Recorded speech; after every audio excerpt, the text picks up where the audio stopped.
फरूक अब्दुल्ला जी, प्रकाश अंबेडकर जी, महबूबा मुफ्ती जी, दीपंकर भट्टाचार्य जी, सैयद सादिक अली शेहब दंगल जी, stage पे India alliance के वरिष्ठ नेता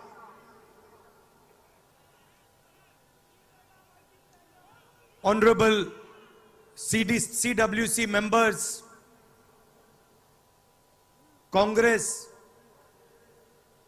और गठबंधन के प्यारे कार्यकर्ता, भाइयों और बहनों, देशवासियों, आप सबका यहां बहुत बहुत स्वागत।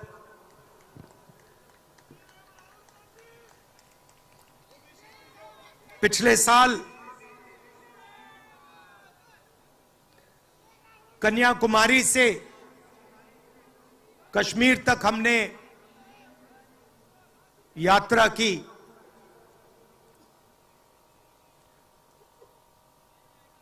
यात्रा करनी पड़ी। अगर मैं अपने आप से पूछता 2004 में,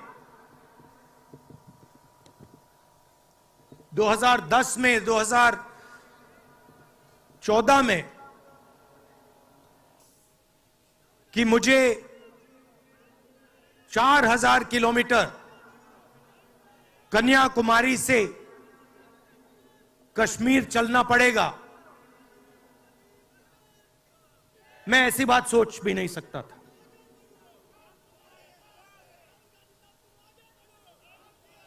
ये यात्रा, शांत हो जाएं,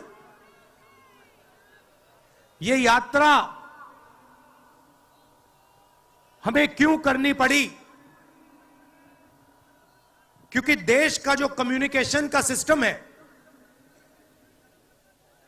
चाहे वो मीडिया हो, सोशल मीडिया हो, वो आज देश के हाथ में नहीं है। जनता के जो मुद्दे हैं, बेरोजगारी, हिंसा, नफरत, महंगाई, किसानों के मुद्दे, अग्निवीर के मुद्दे, जवानों के मुद्दे, वो मुद्दे आपको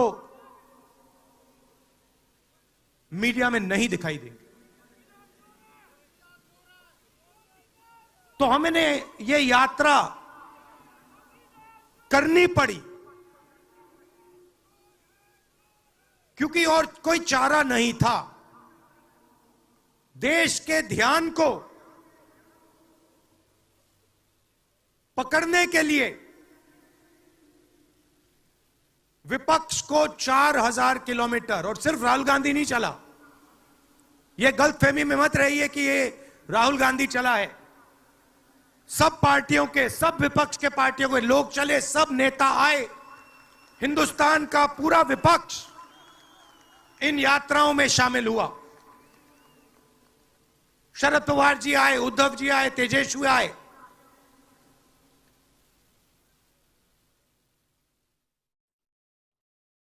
सोशल मीडिया में भी आप गलतफहमी में मत रहिए। किसी ने कहा कि सोशल मीडिया एक रास्ता है, सोशल मीडिया रास्ता नहीं है। उस पर भी कंट्रोल है। अमेरिका की कंपनियों पे दबाव है।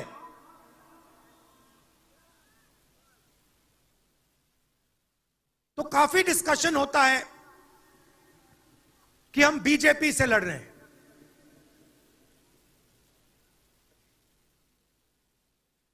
लोग सोचते हैं कि हम सब एक राजनीतिक दल के खिलाफ लड़ रहे हैं। देश भी सोचता है कि ये जो नेता स्टेज पे बैठे हैं, अलग अलग पॉलिटिकल पार्टीज से हैं, ये एक राजनीतिक पार्टी से लड़ रहे हैं। ये सच नहीं है, ये गलत है। हम राजनीतिक पार्टी से नहीं लड़ रहे हैं और ये समझने की जरूरत है। हिंदुस्तान के युवाओं को यह बात समझनी होगी। कोई और कहता है ये सब लोग एक व्यक्ति के खिलाफ लड़ रहे हैं, नरेंद्र मोदी के खिलाफ लड़ रहे हैं। नहीं, हम एक व्यक्ति के खिलाफ भी नहीं लड़ रहे हैं। ना हम बीजेपी के खिलाफ लड़ रहे हैं, ना हम एक व्यक्ति के खिलाफ लड़ रहे हैं। एक व्यक्ति को चेहरा बनाकर ऊपर डाल रखा है।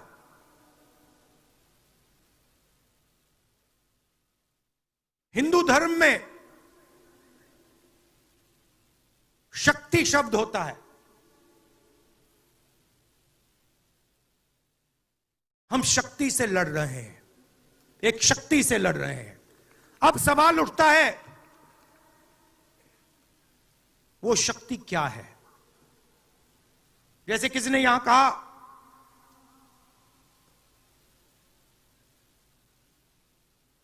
राजा की आत्मा ईवीएम में है। सही है, सही है। राजा की आत्मा ईवीएम में है।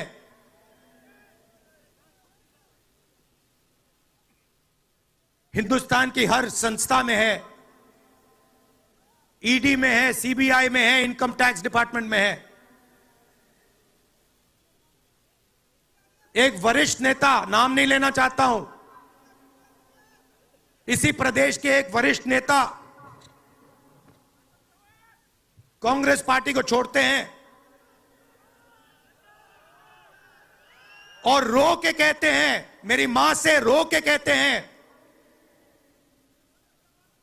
कि सोनिया जी मुझे शर्म आ रही है,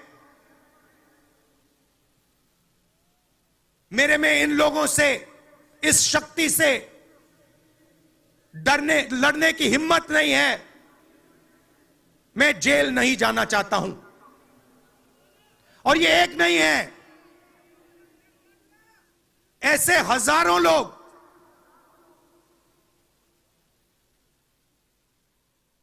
डराए गए हैं। क्या आप सोचते हो शिवसेना के लोग, एनसी के लोग ऐसे ही चले गए? नहीं, जिस शक्ति की मैं बात कर रहा हूं, उन्होंने उनका गला पकड़कर उनको बीजेपी की ओर किया है और वो सब डर के गए हैं।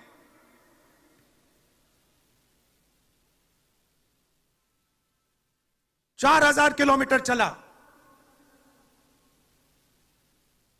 उसके बाद 6,000 किलोमीटर मणिपुर से महाराष्ट्र, मुंबई, धारावी।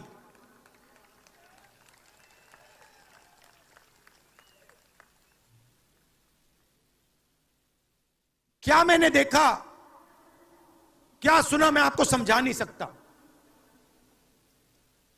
शब्दों में नहीं बता सकता मैं आपको। बोल रहा हूं तो बात याद आई, मेरे पास एक युवा आता है, जीप पर कूदता है, सिक्योरिटी वाले उसको मारते हैं, दबाकर मारते हैं,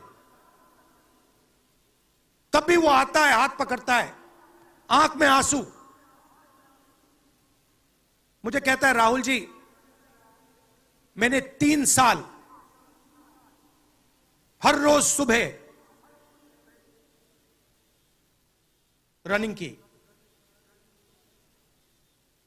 पुलअप्स की, पुशअप की, दंड बैठक, सब कुछ मैंने किया। मेरे दिल में देशभक्ति थी। मैं चाहता था कि मैं लद्दाख में जाकर, ठंड में जाकर ठंड में कांपूं,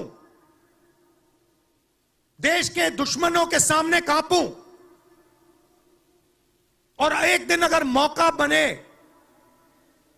तो उनकी गोली भी खाऊं।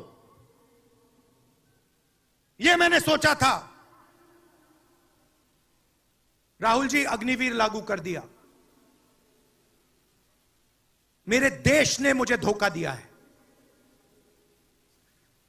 नहीं, तुम्हारे देश ने तुम्हें धोखा नहीं दिया, तुम्हारी सेना ने तुम्हें धोखा नहीं दिया, उसी शक्ति ने तुम्हें धोखा दिया है।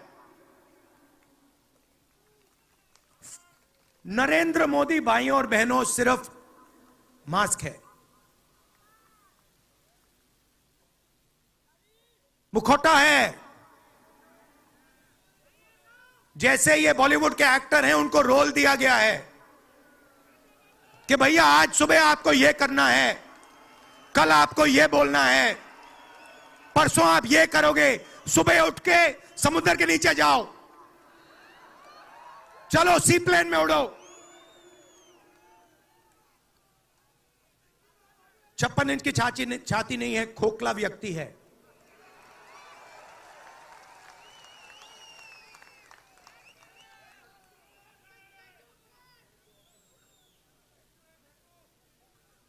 धारावी को देखिए आप। मुझसे पूछा गया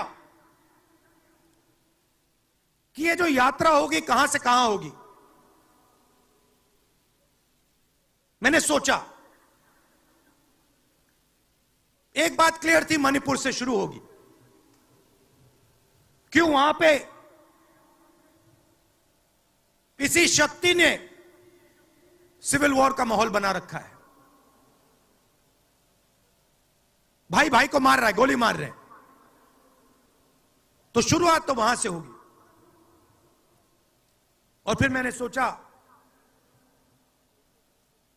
अगर हिंदुस्तान को नया विजन देना है तो यात्रा धारावी में खत्म होगी। यह हुनर का कैपिटल है, हिंदुस्तान के टैलेंट का, स्किल का, हुनर का कैपिटल है। और इनको यहीं से, मुंबई से, इनके घरों से वही शक्ति इनको उठाकर बाहर फेंक रही है।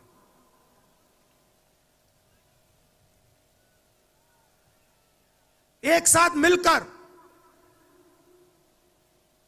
वही शक्ति इन लोगों की जिंदगी बर्बाद करने में लगी हुई है। मैं आपको इस स्टेज से बता रहा हूं, चाइना में एक शहर है, उसका नाम शेंजन है।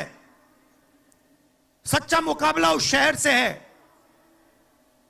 जो आपको मीडिया में कभी कोई नहीं बताएगा। धारावी शेंजन का मुकाबला कर सकता है। बैंक के दरवाजे इन बच्चों के लिए खोलो, इन बच्चों को सरकार की मदद करो, और फिर देखो ये शेंजन का क्या करते हैं। उठा के परे कर देंगे शेंजन को ये लोग। Made in Mumbai, made in Dharavi, made in China को उड़ा के हटा देगा, परे कर देगा। मगर नहीं, 22 लोग हैं यहां पे, 22 लोगों के पास उतना ही धन है जितना हिंदुस्तान के 70 करोड़ लोगों के पास है।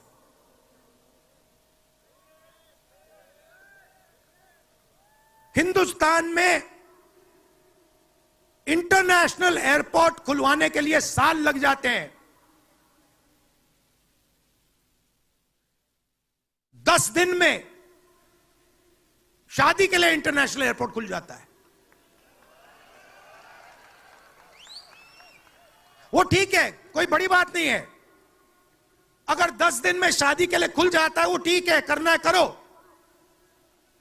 मगर बाकी हिंदुस्तान में भी तो खोलो, बाकी प्रदेशों में खोलो। इन्होंने क्या गलती की है?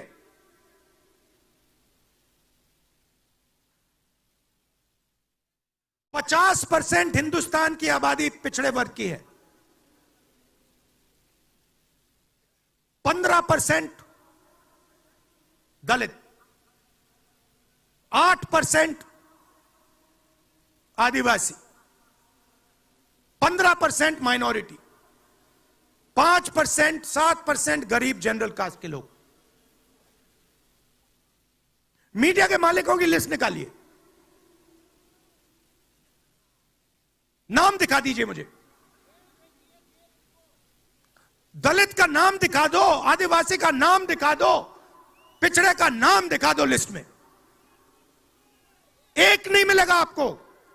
मैं ढूंढ रहा हूं, महीनों से ढूंढ रहा हूं।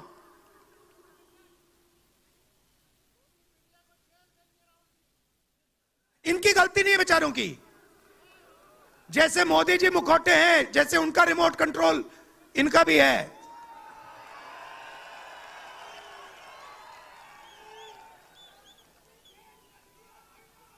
मीडिया में कोई नहीं।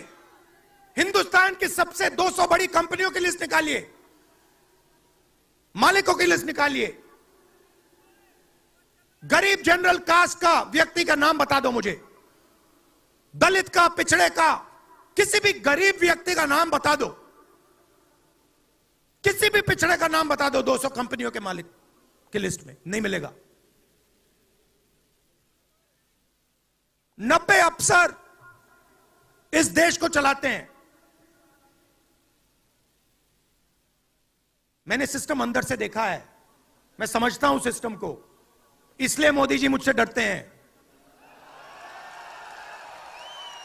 सब कुछ देखा है मैंने, सब समझता हूं। मैं अंदर बैठता था उसमें, सालों में अंदर बैठा हूं। कोई नहीं छुप सकता मुझसे, और मुझे दबा भी नहीं सकते हैं। मोदी जी को दबा सकते हैं तो 90 लोग हैं, उसमें 3 पिछड़े हैं, 3 दलित, 1 आदिवासी। फर्स्ट जनरेशन गरीब जनरल कास्ट का मुझे दिखा दो, उसमें 1 नहीं मिलेगा। बजट में 100 रुपए खर्च होते हैं,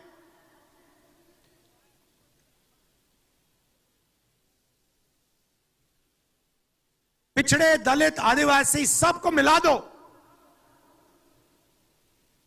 6 रुपए का निर्णय लेते हैं। पॉलिसी कहां बनती है? पॉलिसी ये 90 लोग बनाते हैं,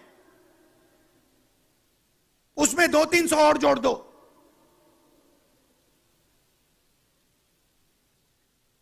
उसमें 50-60 अरबपति जोड़ दो।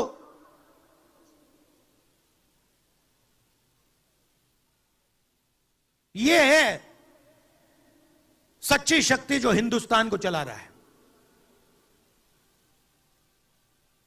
और इससे आप कोई नहीं बचेगा। आप में से कोई नहीं बचने वाला। यहां किसी ने ईवीएम की बात की, मैं आपको बता रहा हूं, ईवीएम के बिना नरेंद्र मोदी चुनाव नहीं जीत सकता है। इलेक्शन कमीशन से हमने कहा कि एक काम कीजिए, विपक्ष की पार्टी को ये मशीनें दिखा दीजिए, खोल के हमें दिखा दीजिए ये कैसे चलती हैं, हमारे एक्सपर्ट्स को दिखा दीजिए। इलेक्शन कमीशन नहीं दिखाता। फिर हमने कहा देखिए, इसमें से कागज निकलता है, वोट मशीन में नहीं है, वोट कागज में है। ठीक है, आप मशीन चलाइए, मगर कागज की भी गिनती कर दीजिए। इलेक्शन कमीशन कहता है नहीं, कागज की गिनती नहीं होगी। क्यों नहीं होगी? कैसे नहीं होगी? सिस्टम नहीं चाहता कि ईवीएम की गिनती हो जाए। क्यों? क्योंकि यह सिस्टम आपके धन को चोरी करने का सिस्टम है। यह आप लोग जीएसटी देते हो, उतनी ही जीएसटी देते हो जितना अदानी देता है। 18% शर्ट पे देते हो, उतनी वो देता है। उसकी आमदनी लाखों करोड़ रुपए, आपकी 50,000 रुपए। और फिर देखो पैसा कहां जाता है। कोई भी स्कीम देख लो, फसल बीमा योजना देखो, 35,000 करोड़ रुपए 16 कंपनियों को जाता है। उसमें आपको एक दलित नहीं मिलेगा, एक पिछड़ा नहीं मिलेगा, एक गरीब नहीं मिलेगा। कानून ये 90 लोग बनाते हैं। पैसा जाता है 16 कंपनियों में। और जब हमारे किसान कहते हैं ओला गिर गया, बारिश हो गई, बर्बाद हो गए, वो कहते हैं भैया नहीं, तुम्हें मुआवजा नहीं मिलेगा, ये तुम्हारा है ही नहीं, तुम्हें कैसे मिलेगा, मर जाओ जाके। नरेंद्र मोदी जी का काम आपके ध्यान को भटकाने का है।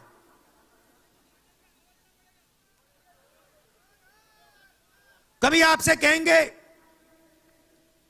देखो देखो चाइना की ओर देखो, पाकिस्तान की ओर देखो। कभी मोबाइल फोन की लाइट ऑन कर देंगे, थाली बजाओ।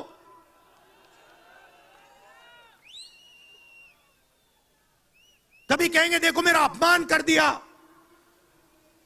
जैसे अभी किसी ने उनकी पत्नी के बारे में बोला, अब कहेंगे देखो मेरा अपमान कर दिया, ध्यान भटकाने के लिए। अब देखना होगा।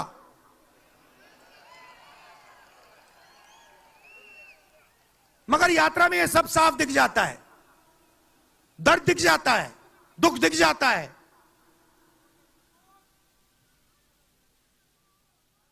चालीस साल से सबसे ज्यादा बेरोजगारी हिंदुस्तान में आज है। मीडिया में आपको एक मिनट के लिए नहीं दिखता।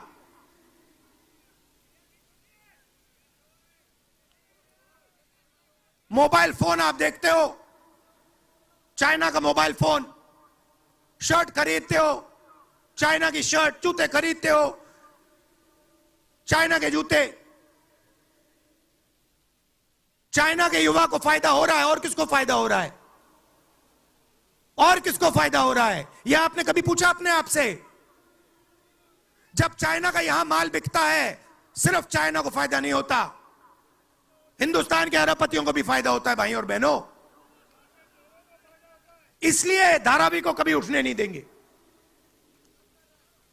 इसलिए धारावी को यह सरकार कभी सपोर्ट नहीं दे सकती।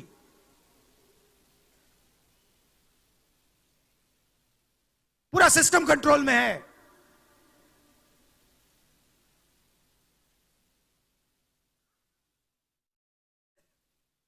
जब इनकी पहले सरकार आई, मैं आपको दिल की बात बताता हूं, पहले इनकी सरकार आई, अरुण जेटली मेरे पास आते हैं,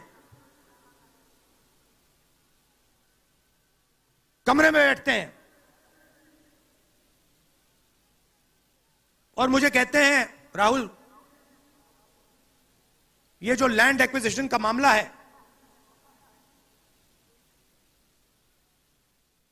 तुम इस पर मत बोलो।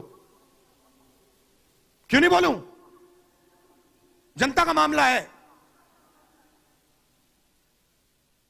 अगर बोलोगे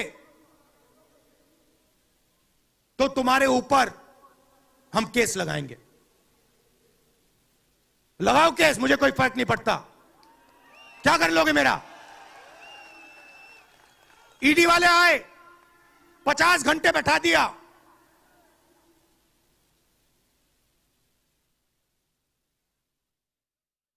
अंत में पता है क्या बोलता है ईडी का अफसर? मुझे पता है क्या बोलता है? कहता है राहुल जी, आप किसी से नहीं डरते हो, आप नरेंद्र मोदी को हरा सकते हो।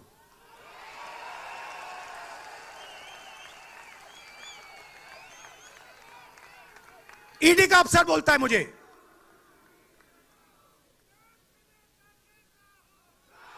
मगर मैं राहुल गांधी नहीं हूं। आप ये मत सोचो कि मैं राहुल गांधी हूं। आप ये मत सोचो कि उद्धव ठाकरे हैं।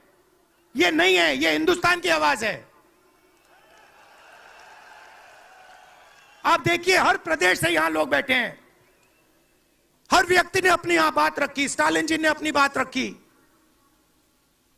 सोरेन जी ने अपनी बात रखी।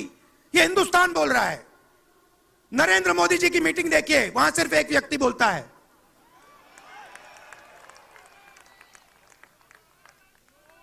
गडकरी जी परे हो जाते हैं, माला के बाहर निकाल देते हैं उनको।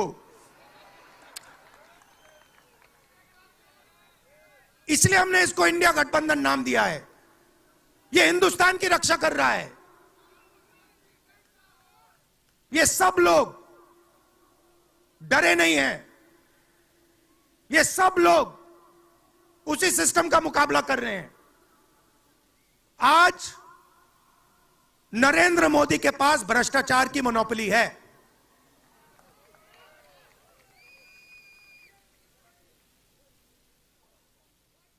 इलेक्टोरल बॉन्ड्स का सिस्टम निकाला। मैं आपको समझाता हूं। यहां पे जो छोटे छोटे सड़कों पे ना एक्सटॉर्शन चलता है, हफ्तेबाजी चलती है ना, वो नेशनल लेवल पे कर रहे हैं ये लोग। मैं बता देता हूं, 4 तरीके की हो रही है। एक, पहले ये कॉन्ट्रैक्ट देते हैं, सरकार कॉन्ट्रैक्ट देगी और सीधा परसेंटेज लेगी। इलेक्टोरल बॉन्ड देख लीजिए, उसमें साफ है।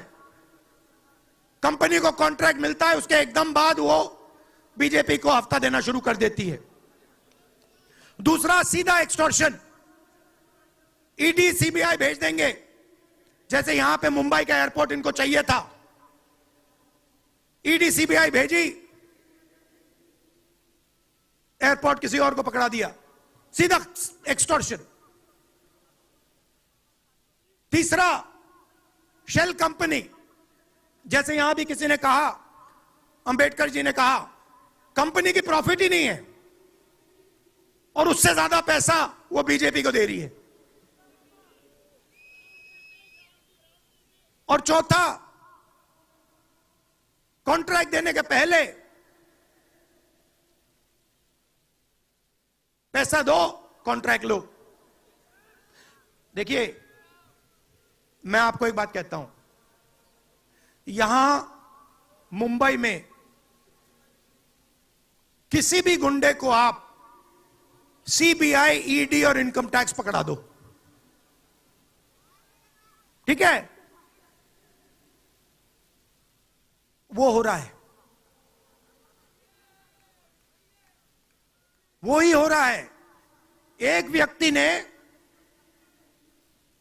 इनको पकड़ रखा है, उनके पीछे एक और शक्ति है, वो कह रही है भैया आप देखो, हमें ये एयरपोर्ट चाहिए।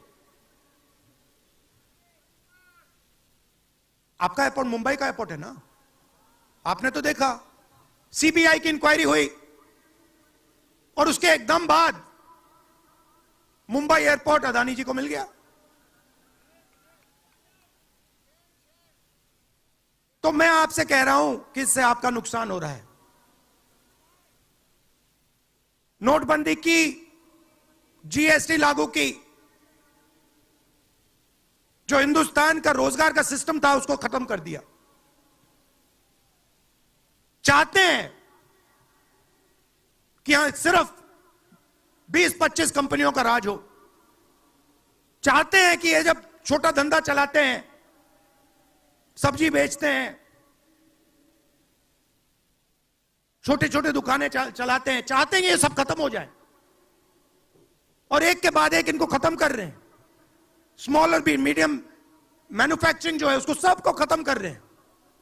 यही लोग तो चाइना का मुकाबला कर सकते हैं। जो स्मॉल और मीडियम इंडस्ट्री है वही तो चाइना का मुकाबला करेगी, वही तो देश को रोजगार देगी। उस नींव को उड़ा रहे हैं। और आपको खड़ा होना पड़ेगा। आपके बिना काम नहीं बनने वाला। आप हो भारत माता, आप सब भारत माता हो और आपकी जिम्मेदारी बनती है, हमारी जिम्मेदारी है मगर देश के युवाओं की भी जिम्मेदारी बनती है।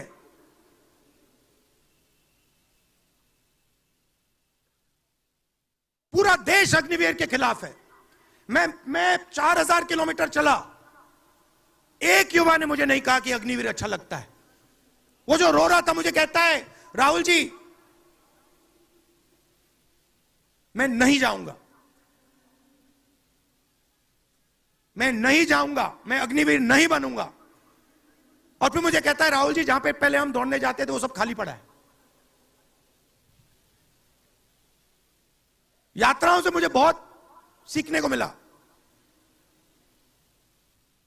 दर्द भी हुआ, चोट भी लगी,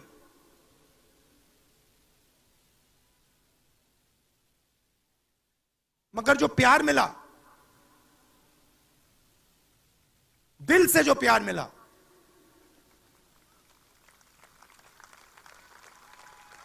वो उसका कोई मुकाबला ही नहीं है। मैं बता ही नहीं, समझा नहीं सकता आपको। और जो भी आप मुझसे करवाना चाहो, जहां भी आप मुझे बुलाना चाहो, मैं आपके लिए और इस देश के लिए हाजिर हूं। यह नफरत का देश नहीं है, यह मोहब्बत का देश है। नफरत जानबूझ के फैलाई जा रही है। नफरत इसलिए फैलाई जा रही है कि आप अपना ध्यान इधर उधर करो और आपके जेब में से आपका पैसा लूटा जाए, छीना जाए।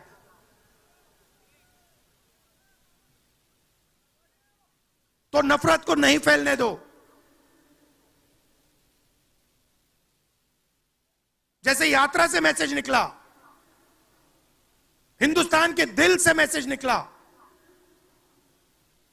नफरत के बाजार में मोहब्बत की दुकान खोलो। यह हमारे सब महापुरुषों ने कहा है। गांधी जी ने कहा, बुद्ध भगवान ने कहा, राम जी ने कहा, यही कहा। अगर राम का, बुद्धा का एक ही मैसेज है, नफरत के बाजार में मोहब्बत की दुकान खोलो। धन्यवाद। धन्यवाद, बहुत बहुत धन्यवाद राहुल जी। मैं अभी आमंत्रित करता हूं हमारे कांग्रेस के राष्ट्रीय अध्यक्ष, हमारे सबके मार्गदर्शक मल्लिकार्जुन खड़गे जी। मैं जब तक मैं 1 मिनट का एक गाना जो न्याय का गारंटी का गाना है, 1 मिनट का है, मैं उसको गवाना चाहता हूं।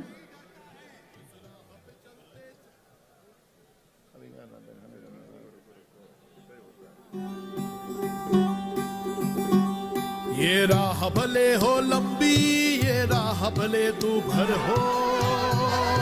कांग्रेस का कार्यकर्ता किसी से नहीं डरता है। इस राह पे चलते चलते हमको गाते जाना है।